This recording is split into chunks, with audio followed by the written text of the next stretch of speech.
So today we're going to kind of review, go through sequences, what we went through yesterday, and then review a little bit for your quiz that's tomorrow. So then I want you to work on any homework that you have not done. I want you to stay up on your homework this time, this 10 weeks. I really want you to have good homework grades. So just make sure that you're doing it every night. So I am going to give you a little bit of time today in class to finish all that up. All right. So I have a question up here. This one is a application of sequences. So this is the first one that we're going to look at.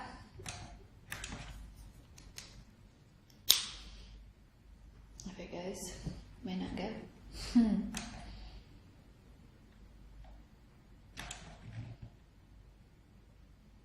we go. Okay. So let's look at this question. You visit the Grand Canyon and drop a penny off the edge of the cliff. The distance the penny will fall is 16 feet for the first second, 48 feet for the next second, 80 feet for the third second, and so on. Find a formula for the sequence, and then I want you to find how far will the penny travel after 6 seconds.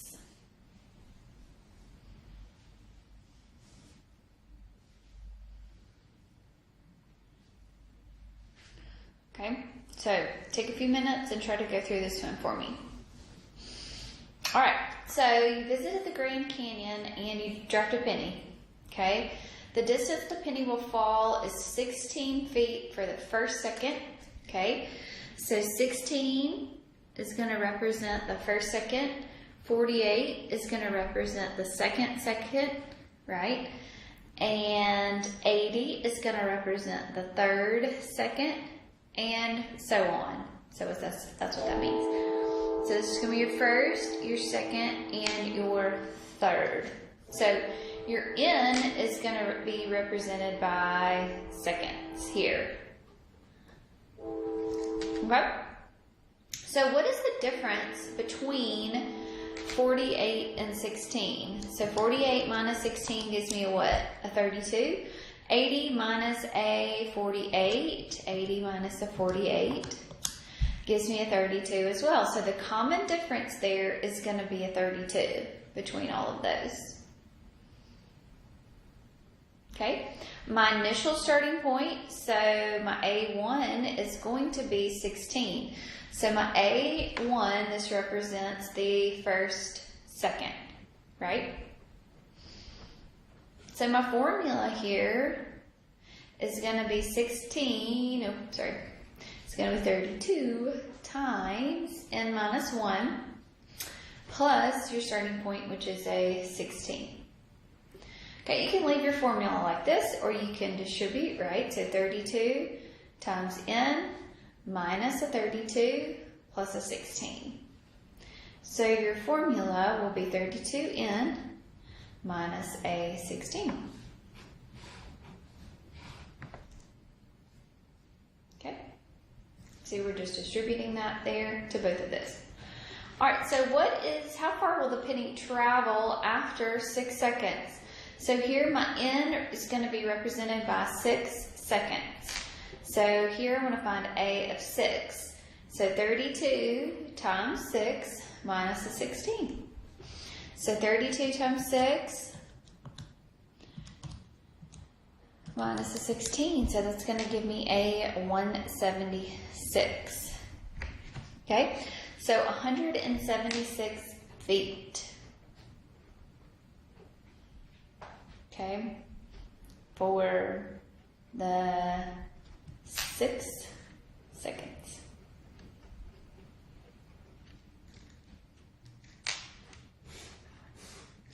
Good deal.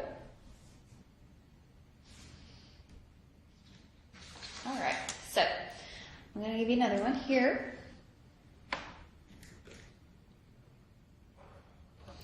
So I'm going to give you sequence 101, 92, 83, 74. It's decreasing, so it's going down.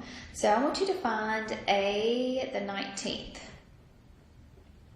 term. Okay, I want you to find the 19th term in the sequence.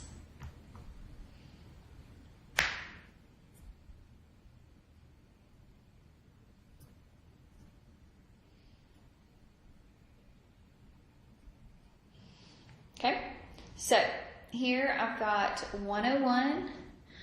If I subtract 92 minus a 101, that difference there is going to be a -9. 83 minus a 92 is going to also give me a difference of a -9. 74 minus a 73 is also going to give me a difference of a -9. Okay, so my D is going to be equal to a -9. All right, my A1, so my starting point is going to be a 101. So if I was going to look at A to the nth, okay, then I would have a -9 times n minus 1 plus a 101. And there's my formula. Well, let's distribute and make it a little bit easier to read. -9 times n plus a 9 plus a 101. So if I add those two terms together, so I'm going to get plus a 110. Okay, but here I want to find the 19th term, so that means I'm going to plug a 19 in for my n.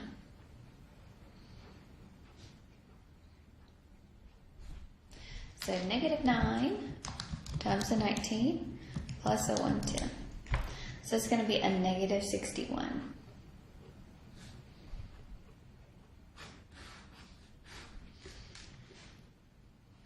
Okay, so with your arithmetic sequence there, you have to have the common difference has to be the same. So common difference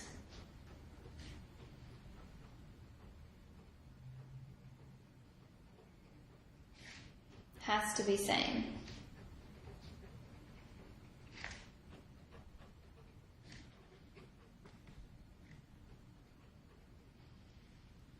Okay, so the common difference, the D there, has to be the same in between them. Okay? All right, so that was arithmetic sequences. So let's think back on some other things that we did since the last quiz. Okay, so we had function notation.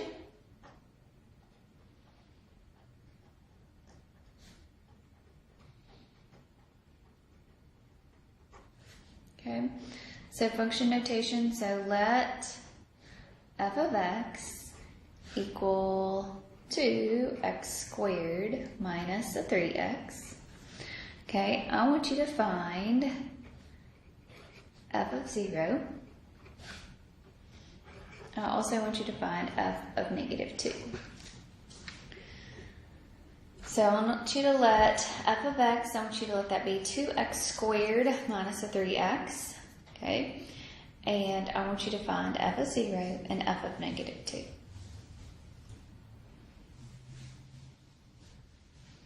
So take a few minutes and try to do this one.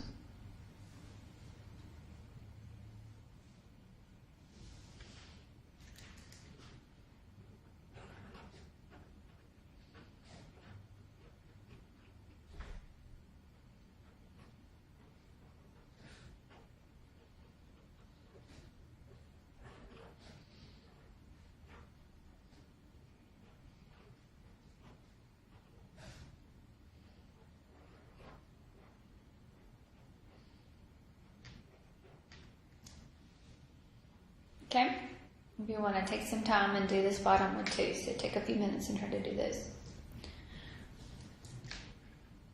Okay, so up here we've got f of 0, so that means I am going to plug a 0 everywhere I see a x. So no more am I going to have a x in there, but now I'm going to have a 0. It's not working.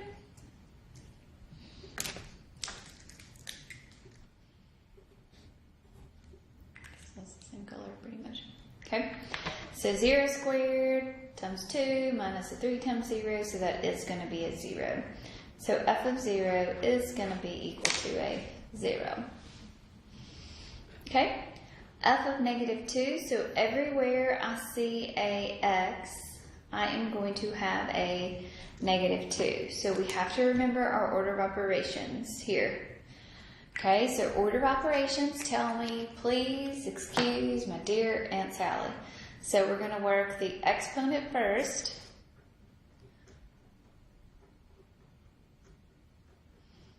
then multiply, right? Okay, so negative 2 squared is going to give me a positive 4. Okay, multiply 2 times 4 gives me an 8. Negative 3 times a negative 2 is a positive 6.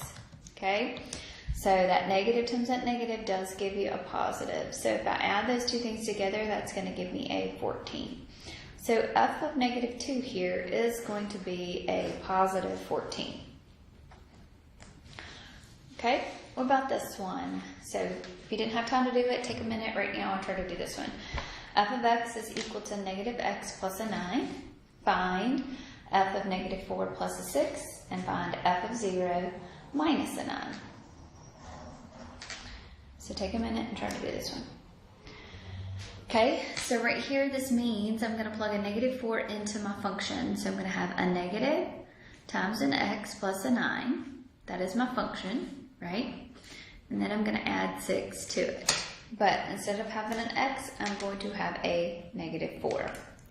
Okay, so a negative times a negative 4 is going to be a positive 4 plus a 9 plus a 6. So 4 plus a 9 is a 13 plus a 6 will give me a 19. Okay, so f of 0, so instead of having a x in there, I'm going to have a 0. So I'm going to plug a 0 everywhere I see a x here in this function.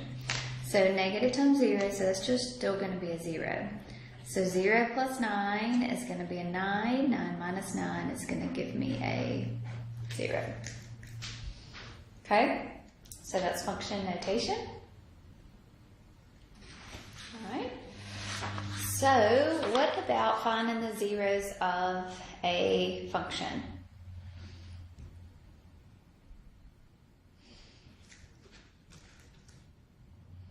It's the other thing that we did.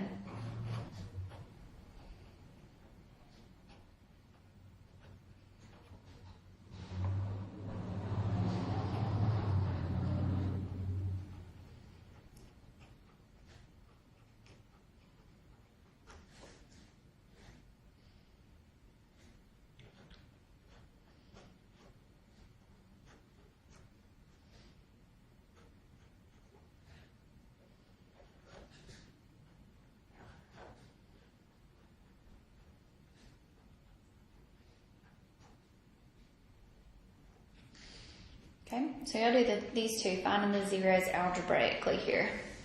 So f of x is going to be equal to 4x plus a 16. And then I've got f of x is going to be equal to a 1/2 x minus an 8. So finding the zeros, so take a minute and just do this, but finding the zeros algebraically means that you'll set the function equal to 0. You want to see where it crosses the x-axis.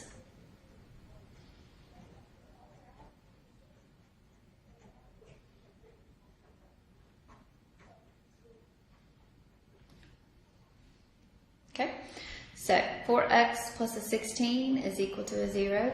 So when you move the 16 over to the other side, it's going to become a negative 16. Divide both sides by 4, so x is going to be equal to a negative 4. So it's going to cross the x-axis at negative 4.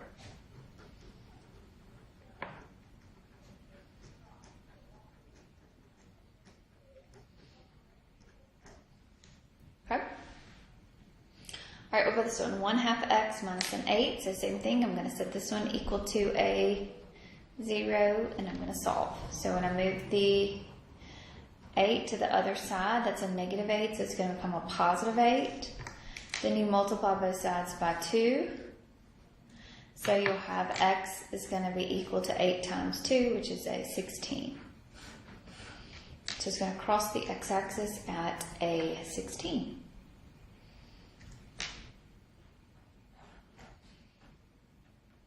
Also, we talked about finding the zeros using your graphing calculator. So remember, using the graphing calculator is when you have something that's greater than the exponent is greater than just a 1 here. Okay, so let's clear what we have in your y. So go to your y equals, and then you'll say x to the second power down minus a 4. So x squared minus a 4 is definitely going to be my graph. So now I'm going to click on graph here. And then I'm going to look on the x-axis and see where it crosses. So that's a -2 and a +2. So it crosses the x-axis in 2 locations. That's an exponent of a 2. So that means crosses x-axis in 2 places. And in our case, it's going to be at, what did I say, -2 and a +2. Okay? All right, so now I want you to do that review for your quiz.